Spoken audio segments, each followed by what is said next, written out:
All right, second grade. So today we're going to be learning a little science.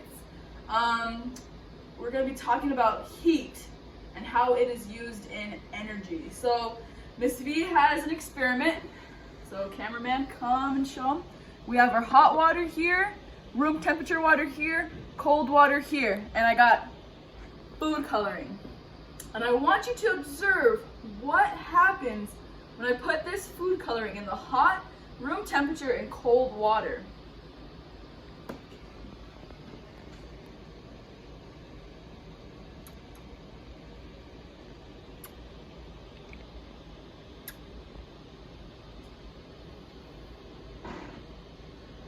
Give it a couple of minutes here.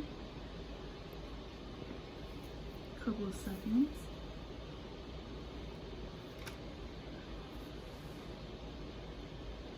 So what are we seeing? We are seeing, so in the hot water, you can tell that the food coloring has already pretty much blended itself in the water. Room temperature is almost there, and it looks like the cold water is a little far behind.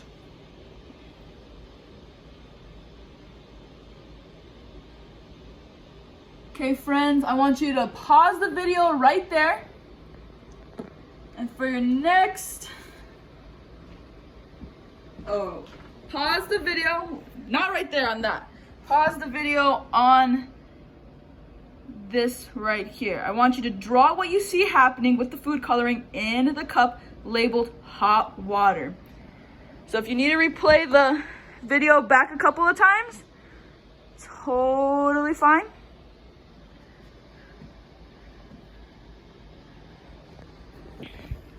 Here you go, cameraman. So what's happening in the hot water makes the molecules are moving very rapidly in the hot water, so causing the food coloring to kind of mix in a lot faster. Room temperature, it's not hot, but it's not too cold. So the water molecules are working, and the cold water, it's kind of at a standstill. Doesn't really work as fast, it's a lot slower. So hot water, very fast. Cold water, not as fast. And the room temperature water is in between. And how we use this in energy.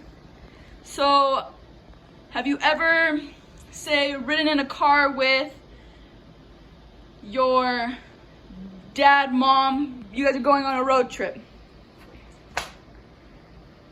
Well, the engine has to warm up in order for you guys to go, right?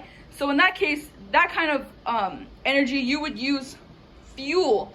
And fuel is something that gives off heat when it burns. Gas, oil, wood, and coal can be burned as fuel. And we use heat. Heat is a kind of energy that can change the state of matter. So heat can turn a solid into a liquid, and heat can also turn a liquid into a gas. So if I had an ice cube and I put it over a fire, the ice cube will melt, right? If I had, let's say, a cold beverage and I took it outside on a hot sunny day, then it develops condensation. So those are just some examples of how we use heat energy. Or say if you're playing soccer or playing hockey, your body has to get warm up in order for you to perform, right? In order to give you energy. Or if you eat a certain food, say when I wrestled, I ate PB&Js before every tournament, and that gave me energy to wrestle. It warmed my body up.